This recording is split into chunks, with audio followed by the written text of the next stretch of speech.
이제 이번 주에 우리 추석 명절이 시작이 되죠.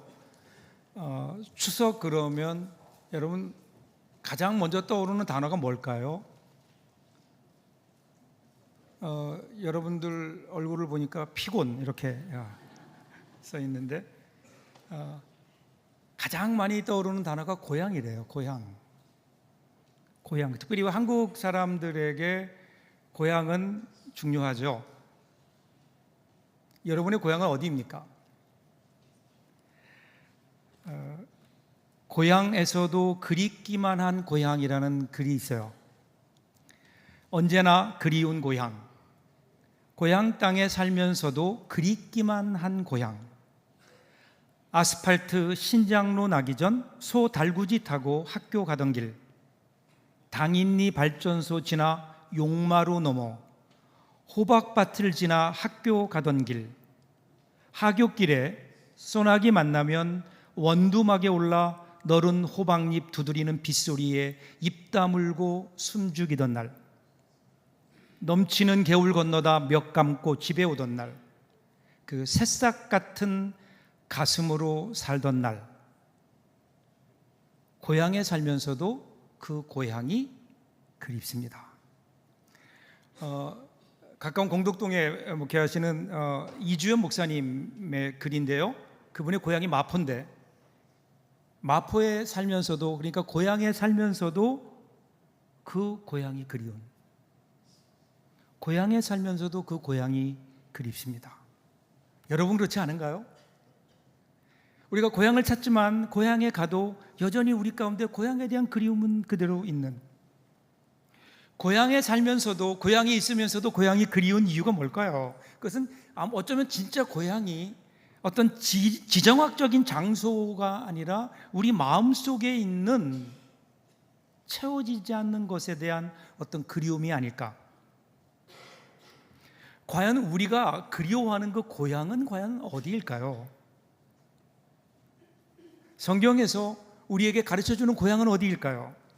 창세기 12장 1절을 보시면요, 여호와께서 아브라함에게 이르시되 너는 너의 고향과 친척과 아버지의 집을 떠나 내가 너에게 보여줄 땅으로 가라, 이렇게 말씀하세요. 그러니까 아브라함에게 주신 말씀이죠. 그리고 아브라함이 이 말씀을 따라 고향을 떠나요. 그러면서 그는 새로운 믿음의 길을 가는 겁니다. 그래서 아브라함은 새로운 나라, 하나님 나라를 자신의 새로운 고향으로 삼은 거예요.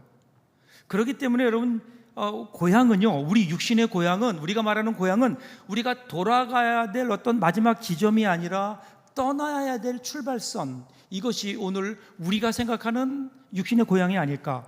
그럼 신앙은 뭘까요? 새로운 나라, 하나님의 나라를 우리의 고향으로 삼은 겁니다.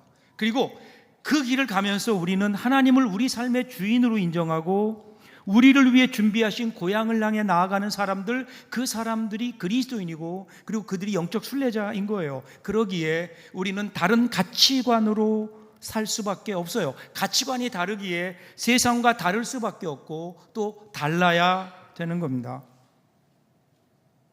거룩한 하늘 고향을 향해 나아가는 순례자로서 오늘 우리는 이 순례의 길을 제대로 가고 있는지.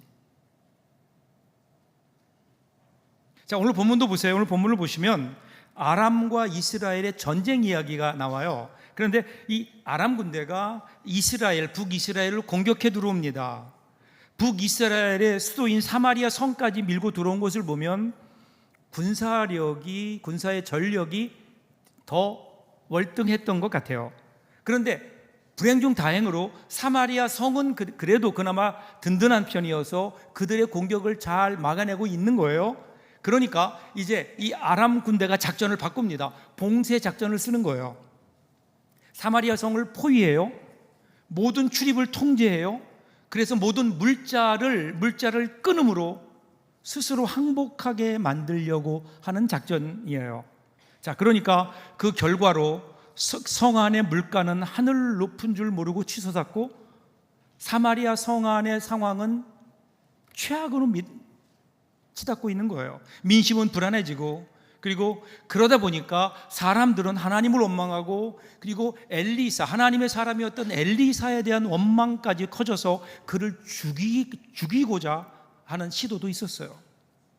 이런 상황 속에서 하나님께서는 엘리사에게 하나님 말씀을 전하게 하십니다. 그것이 오늘 시작되는 1절이에요.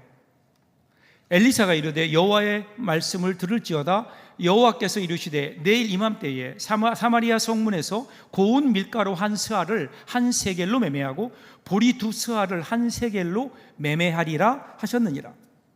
이게 무슨 말인가 하면요, 지금 물가가 치솟고 전체적으로 너무 불안한데 걱정하지 말아라. 하루만 지나면 물가가 예전으로 돌아올 것이다, 이렇게 얘기하는 거예요. 여기 고운 가루 한 스아에 한 세겔, 그리고 보리 두 스아에 한 세겔 한다. 여기서 말하는 스아라고 하는 것은 그들이 곡식을 대는 단위인데요, 1스아가 우리로 따지면 한 7.6리터 정도 된대요. 잘 모르겠죠. 그래도 성경을 보면요, 사무엘상 25장에 보면 아비가일이 다윗에게 가져온 곡식이 5스아였는데 그가 가져온 곡식으로 다윗과 그를 따르는 사람들이 충분히 먹을 수 있는 양이었다고요. 그럼 다윗을 따르는 사람들이 몇 명이었을까요? 많았거든요. 그러니까 그 많은 장정들이 먹을 수 있는 양이 5스아예요. 그런데 지금 한 스아를 얘기하는 거예요. 한 스아, 작은 양이 아니에요. 아마도 못돼도 한 가족이 일주일은 먹을 수 있는 양이 아니었을까. 그런데 그것을 살려면 돈이 얼마가 있으면 되느냐? 그러면 한 세겔이라는 거예요. 한 세겔은요, 노동자의 4일 품삯이에요. 그러니까 4일 동안 열심히 일하면 일주일을 먹을 수 있는 양식이 있는 거예요. 그러면 그 당시에 먹고 사는 문제가 해결되는, 이게 무슨 말일까요? 결국은 이제 그동안 전쟁으로 인해서 치솟았던 모든 물가가 안정될 것이다. 이 말은요, 전쟁이 끝날 거다라는 거예요. 아람이 물러갈 것이다. 전쟁에서 우리가 이길 것이다. 이런 하나님의 말씀이죠. 그런데 여러분, 이런 이야기를 들을 때 사람들이 그 말을 믿었을까요? 아무리 하나님 말씀이지만 어떻게 24시간 만에 이러한 상황이 그렇게 급변할 수 있겠는가? 우리가 설사 아람을 이긴다 하더라도 물가가 잡히려면 그러면 상당한 시간이 필요할 텐데 어떻게 하루 만에 그런 일들이 있을 수 있겠는가? 그러면서 왕의 측근 중에 한 명이 엘리사의 말에 이렇게 얘기해요. 2절을 보시면 그때에 왕이 그의 손에 의지하는 자 곧 한 장관이 하나님의 사람에게 대답하여 이르되 여호와께서 하늘에 창을 내신들 어찌 이런 일이 있으리요 하더라. 엘리사가 이르되 내가 너의 눈으로 보리라. 그러나 그것을 먹지는 못하리라 하니라.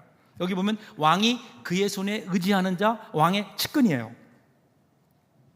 그런데 그가 하나님이 엘리사를 통해서 하나님의 사람이 말씀을 선포하는데 그 앞에서 믿지 않아요. 오히려 불신의 언어를 거칠게 토해내고 있는 거예요. 하나님께서 하늘에 창을 내신들 이런 일이 있을 수 있겠느냐? 그러니까 지금 무슨 이야기인가 하면요, 이 표현은요, 하나님께서 노아의 홍수 때에 하늘에 창을 여시고 그리고 물을 쏟아 부었다라는 표현이 나오거든요. 그 표현을 그대로 사용하면서 하나님께서 지금 하늘의 창을 열고 하늘의 곡식들을 우리에게 쏟아 부어 주신들 이 문제가 해결되겠느냐? 안 된다라는 거예요. 불가능한 일이라는 거예요. 그렇지만 하나님의 이러한 말씀, 회복의 역사, 능력의 역사를 믿지 못한 거죠. 그러니까 이에 대해서 엘리사가 단호하게 얘기해요. 내가 내 눈으로 보리라. 그러나 그것을 먹지는 못하리라. 그리고 나중에 20절에 보면 실제로 그가 그것을 경험하게 돼요. 이 소식을 그들이 아람이 물러갔다는 소식을 듣고 수많은 사람들이 몰려 나오는데 거기에 하필이면 그 말을 했던 그 사람이 깔려서 죽어요. 보기는 보는데 먹지는 못한다. 자, 여러분, 이 엘리사의 예언은 어떻게 되었을까요? 3절, 4절을 좀 뛰어넘어서 5절부터 한번 보세요. 5절부터 7절 보시면 아람 진으로 가려하여 해질 무렵에 일어나 아람 진영 끝에 이르러서 본즉 그곳에 한 사람도 없으니 이는 주께서 아람 군대로 병거 소리와 말소리와 큰 군대의 소리를 듣게 하셨으므로 아람 사람이 서로 말하기를 이스라엘 왕이 우리를 치려하여 헷 사람의 왕들과 애굽 왕들에게 값을 주고 그들을 우리에게 오게 하였다 하고 해질 무렵에 일어나서 도망하되 그 장막과 말과 나귀를 버리고 진영을 그대로 두고 목숨을 위하여 도망하였습니다. 이게 무슨 말씀이에요? 결국 엘리사가 이야기한 대로, 선포한 대로 그 말씀대로 이루어졌다는 거예요. 그날 해가 지고 어둑어둑해질 때에 하나님께서는요, 아람 군대로 하여금 수많은 군대들이 오는 소리를 듣게 한 거예요. 말소리와 그리고 말발굽 소리와 사람들의 소리를 듣게 하신 거예요. 일종의 환청이죠. 그런데 이러한 소리를 들은 이 아람 군대는 어떤 생각을 했는가 하면, 이스라엘 사람들이 돈을 주고 햇사람과 이집트 군대를 샀구나, 그들을 고용해서 지금 외부 지원군이 왔구나라고 생각하고 두려움에 떤 거예요. 그리고 혼비백산해서 여기 있다가는 우리가 죽을 수밖에 없다, 이렇게 판단하고 모든 것을 그대로 두고 퇴각한 거예요. 자, 하나님 말씀대로 되었죠. 그런데 이 사실을 사마리아 성 안은 모르고 있는 거예요. 이미 성 안의 사람들은 하나님 말씀을 들어서 알고 있어요. 하나님께서 하루 만에 이 모든 일을 끝내시겠다 말씀하시는데 그날 저녁으로 그 모든 고통이 끝날 것이다. 그런데 그들은 그 말을 믿지 않았어요. 그래서 관심조차 두지 않았어요. 자, 하나님 말씀을 들었으면, 자, 그러면은 여기에 있는 아람 진영에 어떤 일이 있을까, 거기에 관심도 갖지 않았어요. 왜냐하면 믿지 않았으니까. 그래서 여전히 이미 모든 상황이 종료됐어요. 하나님께서 아람 군대를 물러나게 하셨어요. 그리고 거기에 그들에게 필요한 모든 물자가 그 안에 있어요. 그런데 사마리아 사람들은 모르고 있는 거예요. 왜 그럴까요? 불신이에요. 하나님 말씀을 믿지 못한 거예요. 하나님은 하나님의 일을 이루어 가시는데 자기들의 생각에는 이 일이 불가능하다 스스로 판단하고 하나님의 역사와는 상관이 없는 일을, 그러한 삶을 살아가는 사마리아 성 안의 사람들, 자기 생각에 갇혀 있어요. 자기 생각에 갇혀 있어요. 그러다 보니까 하나님의 역사하심을 보지 못하는 거예요. 믿음이 뭘까요? 믿음은 바라는 것들의 실상이요, 보지 못하는 것들의 증거라고 했어요. 믿음은 뭘까요? 보이는 현실만 바라보는 것이 아니에요. 우리의 시야가 눈에 보이는 것에만 관심을 가지면, 눈에 보이는 것에만 보면 절대로 우리는 믿음의 세계를 볼 수 없어요. 하나님을 볼 수 없어요. 여러분, 골리앗이 엘라 골짜기에 등장했을 때 이스라엘 사람들은요, 골리앗을 보면서 두려워 떨었어요. 다 숨었어요. 그 이유는 뭘까요? 골리앗만 보았기 때문에 그래요. 그런데 다윗 한 사람만 담대하게 골리앗 앞에 섰어요. 그 이유는 뭘까요? 그는 골리앗을 보기 전에 하나님을 봤다고요. 눈에 보이지 않는 하나님, 눈에 보이는 골리앗만 본 것이 아니라 그 골리앗보다 더 크신 하나님, 만군의 여호와 하나님, 그 하나님을 보니까, 믿음의 눈으로 바라보니까 골리앗이 두렵지 않은 거예요. 믿음은 우리 현실 너머를 보게 하는 힘이에요. 골리앗이 거대해 보이지만, 그런데 그 골리앗보다 더 크신 하나님을 바라볼 때 여러분, 골리앗이 작아 보이는 거예요. 오늘 우리는 어떨까요? 우리는 무엇을 보고 있을까요? 눈에 보이는 것만 보고, 그리고 그것으로 판단하고 마치 그것이 다인 것처럼 그렇게 살아가고 있는 거 아닐까요? 우리가 눈을 잠깐, 우리의 생각을 잠깐만 벗어나 보면, 그러면 거기에 지금도 우리의 생각과는 다르게 역사하시는, 우리의 삶을 이끌어 가시는 하나님의 손이 분명히 있는데, 우리의 생각에 잡혀서 우리는 나만 바라보고 있는 것은 아닐까? 하나님의 뜻. 그래서 여러분, 교회 역사를 보면요, 16세기 영국의 퓨리탄들, 특별히 청교도들이죠. 그분들이 가장 많이 썼던 단어, 기도할 때, 설교할 때, 대화할 때 가장 많이 쓰던 단어가 라틴어로 네오볼렌테라는 말이에요. 네오볼렌테. 하나님의 뜻이라면, 하나님의 뜻이라면, 사람이 아무리 계획한다 하더라도 하나님이 허락하시지 않으면 안 된다라는 것에 대한 분명한 믿음의 고백이죠. 그리고 무엇을 하든지 하나님의 뜻대로 하겠습니다라고 하는 그러한 믿음이 담긴 표현 아니에요? 주의 뜻을 구해야 되는 거예요. 그러기에 우리는 그 앞에 겸손하는 거예요. 겸손할 수밖에 없어요. 그래서 우리 신앙의 선진들은 이 겸손을 가리켜서 경건한 망설임 그랬어요. 겸손이 뭐냐? 경건한 망설임이에요. 결정하기 전에 다시 한번 하나님의 뜻을 헤아려 보는 거예요. 왜냐하면 우리가 많은 경우에 자기의 계획과 자기의 야망과 자기의 고집에 속아서 마치 그것이 하나님의 뜻이라고 생각할 때가 많이 있거든요. 그래서 우리는 하나님 앞에 겸손해야 돼요. 결정하기 전에 경건한 망설임이 있어야 돼요. 정말 이것이 하나님의 뜻인지. 이렇게 하나님의 뜻을 내 계획보다 앞세우며 사는 사람이 여러분 우리 그리스도인들 아니에요? 내 생각을 넘어서 하나님의 생각 속으로. 하나님께서는 분명하게 하나님의 뜻을 이루시고 하나님의 구원의 역사를 이루어 가시는데, 그런데 불신의 사람들, 사마리아 성 안에 있는 사람들은 이 하나님의 역사하심을 모르고 있는 거예요. 자, 그러니까 어떻게 될까요? 그 중간에 누가 있을까? 사마리아 성 밖에는 소외된 자들이 살고 있었어요. 3절 보면 성문 어귀에 나병 환자 4사람이 있더니 그 친구에게 서로 말하되 우리가 어찌하여 여기에 앉아서 죽기를 기다리랴. 여기 나오는 나병 환자는 히브리어로 보면 차라앗이라는 말인데, 이 단어 사실 번역이 마음에 안 들어요. 이게 좀 오해 소지가 있거든요. 여기 나오는 이 차라앗이라는 말은 악성 피부 질환을 가리켜요. 이때는요, 아직까지 오늘 우리가 알고 있는 한센병은 발견되기 전이에요. 그러니까 정확하게 얘기하면 악성 피부염이에요. 악성 피부 질환. 근데 일단 이러한 악성 피부 질환으로 진단이 되면 성 안으로 들어갈 수 없어요. 격리되어야 돼요. 부정하다 여겨서 그들은 격리될 수밖에 없어요. 아마도 전염되기 때문에 그러기도 했을 거예요. 자, 그런데 전쟁이 일어났다고요. 그러면 가장 안전한 곳이 성 안이니까 성 안으로 들어가야 되는데 이들은 성 안으로 들어갈 수 없어요. 격리되었기 때문에 그대로 성 밖에 노출될 수밖에 없는 소외된 사람들, 이 사람들이 여기 나오는 바로 이 악성 피부병 환자들이에요. 자, 4절을 보세요. 이들이 어떻게 얘기하죠? 만일 우리가 성읍으로 가자고 말한다면 성읍에는 굶주림이 있으니 우리가 거기서 죽을 것이요, 만일 우리가 여기에 머무르면 역시 죽을 것이라. 그런즉 우리가 가서 아람 군대에게 항복하자. 그들이 우리를 살려두면 살 것이요 우리를 죽이면 죽을 것이라 하고. 갈 데가 없어요. 끝까지 온 거예요. 어차피 사마리아 성으로 가봐야 받아주지도 않을 거고요, 혹시 받아준다 하더라도 거기에 먹을 게 없어요. 앞에 나오는 6장을 보시면요, 그들은 먹을 것이 없으니까 자기의 자녀들을 먹었다라고 하는 기사가 나와요. 먹을 게 없어요.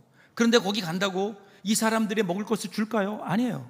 그러면 성 밖에 그대로 있으면요, 그러면 역시 죽는 거예요. 그렇다고 아람 군대밖에 없는데 아람 군대에게 가서 간다고 해서 아람 군대가 자기를 받아줄까요? 아람 군대에 가도 사실은 소망이 없는 거예요. 사면 초과예요. 갈 곳이 없어요. 그들의 마지막에 온 거예요. 그러니까 어떻게 해요? 그러니까 그렇다면 그나마 먹을 것이 있는 곳이 어딘가? 그러면 아람 군대, 아람 진영이거든요. 그래서 백기를 들고 아람 진영으로 가는 거예요. 자포자기의 마음으로 마지막 길을 간다 생각하고 가는 거예요. 이것이 그들이 할 수 있는 유일한 결정이었어요. 근데 거기에 어떤 일이 일어나나요? 이어지는 8절 보세요. 그 나병 환자들이 진영 끝에 이르자 한 장막에 들어서고 먹고 마시고 거기서 은과 금과 의복을 가지고 가서 감추고 다시 와서 다른 장막에 들어가 거기서도 가지고 나서 감추니라. 영문도 모르는 채 갔어요. 갔더니 아무도 없어요. 이미 도망갔어요. 그런데 그냥 도망간 게 아니라 다 놔두고 도망갔다고요. 거기에 먹을 것, 입을 것, 그리고 값나가는 것들 거기에 다 있어요. 가보니까 이게 웬일이에요? 먹을 게 지천이에요. 배고랐던 그들이 실컷 먹었어요. 재물도 취했어요. 생전 그들이 만져보지도 못했던 것들, 먹어보지도 못했던 것들이 거기에 지천이 있는 거예요. 열심히 먹고 닥치는 대로 건져서 감추기 시작합니다. 여러분, 이들의 한번 그 입장이 한번 돼보세요. 얼마나 큰 기쁨이겠어요. 마지막 길이다, 죽을 것이다 라고 갔는데 웬일이에요? 거기에 자기들이 전혀 생각하지 못했던 엄청난 일들이 거기에 벌어진 거거든요. 이게 은혜라고. 이게 은혜예요. 이게 은혜. 이들의 생각과는 전혀 다른 상황이 벌어지고 있는 거예요. 여러분, 오늘 우리에게도 우리 은혜의 자리가 있어요. 어디일까요? 내 생각 밖이에요.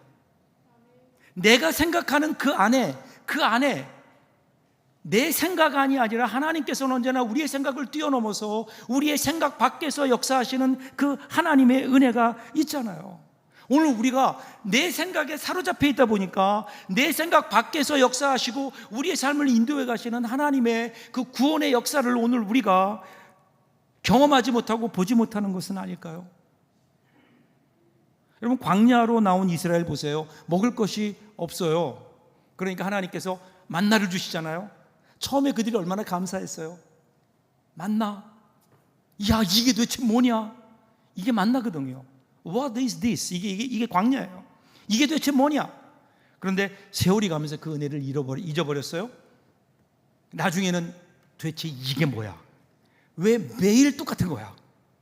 그러면서 오히려 박한 음식이라고 그들은 불평하기 시작했어요. 은혜에 대한 감사를 잃어버렸어요. 분명히 은혜인데 은혜에 대한 감사를 잃어버렸어요. 여러분, 오늘 혹시 우리에게도 그런 거 아닐까요? 우리에게도 분명히 은혜예요. 하나님이 우리에게 주신 오늘 우리가 살고 있는 우리의 삶 자체가 사실은 은혜가 아닐까요? 그런데 우리는 언제부턴가 그것을 은혜로 바라보는 눈을 우리들이 잃어버린 것은 아닐까? 내가 오늘 사는 것이 하나님의 은혜인데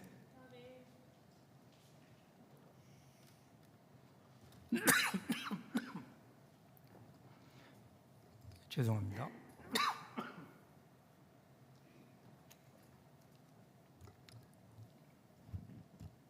이 은혜, 이들은요 그들의 삶의 끝자리에 간 거예요. 근데 끝자리에서 자기들이 경험하지 못했던 새로운 세계를 경험해요. 여러분, 하나님의 역사가 그런 거 아닐까? 하나님의 은혜가 이것 아닐까요? 우리의 인간이 끝나는 자리에서 하나님의 역사는 시작되는 거예요. 오늘 만약 우리가 오늘 이 하나님의 은혜를 경험하지 못한다면 그 이유는 어디 있을까요? 어쩌면 우리가 그 끝자리까지 가지 않은 거예요. 끝자리가 뭘까요? 하나님의 은혜가 아니면 안 됩니다. 하나님의 은혜가 아니면 난 살 수 없습니다라는 고백이, 이 절실한 고백이 오늘 우리에게 없는 것 아닐까요? 왜냐하면 우리에게는 무언가 의지할 수 있는 것들을 우리 손에 여전히 쥐고 있다고요. 내 생각과 내 계획과 내 물질과 내 능력을 쥐고서 이것으로 무언가 할 수 있다고 하는 생각에 사로잡혀 있다 보니까 여전히 우리는 사마리아 성 안의 사람들처럼 우리의 생각 밖에서 생각 너머에 역사하시는 하나님의 그 놀라운 은혜를, 하나님의 일하심을 오늘 우리들이 보지 못하고 있는 거 아니에요? 은혜가 뭘까요? 은혜는 받을 자격이 없는 사람에게 주어지는 하나님의 호의예요. 은혜는요 나에게 근거가 있는 게 아니라고요. 하나님께 있는 거라고요. 오늘 우리가 구원받은 게 그거 아니에요?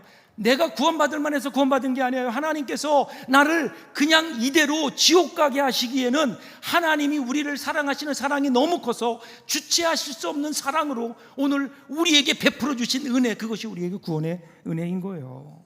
그래서 사도 바울이 이렇게 고백해요. 에베소서 2장 8절부터 9절 보세요. 너희는 그 은혜에 의하여 믿음으로 말미암아 구원을 받았으니 이것은 너에게서 난 것이 아니요 하나님의 선물이라. 행위에서 난 것이 아니니 이는 누구든지 자랑하지 못하게 함이라. 구원을 설명하면서 은혜 뭐라 너희에서 난 것이 아니다. 구원의 근거가 우리 행위가 아니에요. 하나님의 사랑이라는 거예요. 사랑.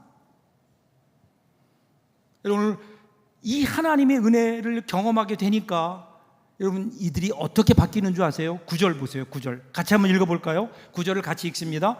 나병 환자들이 그 친구에게 서로 말하되 우리가 이렇게 해서는 아니 되겠도다. 오늘은 아름다운 소식이 있는 날이거늘 우리가 침묵하고 있도다. 만일 밝은 아침까지 기다리면 벌이 우리에게 미칠지니 이제 떠나 왕궁에 가서 알리자 하고. 이들이 변화되는 거예요. 이들이 누리는 환경, 지금 이 사람들이 누리는 이 환경이 이것은 한마디로 아름다운 소식이라는 거예요. 굿 뉴스예요. 굿 뉴스. 자기들이 이룬 게 아니에요. 하나님께서 이루신 거예요. 자기들은 상상하지도 못했어요. 그래서 정신없이 그것을 누리다 보니까 어떤 생각이 드는가 하면, 야, 이거 하나님께서 우리에게 이 기가 막힌 은혜를 주셨는데, 근데 이것을 우리만 누린다면, 그러면 이 귀한 은혜를 주신 하나님이 기뻐하실까? 하나님이 혹시 우리에게 벌 주시지 않을까? 생각하게 된 거예요. 그래서 이들의 삶이 바뀌어요.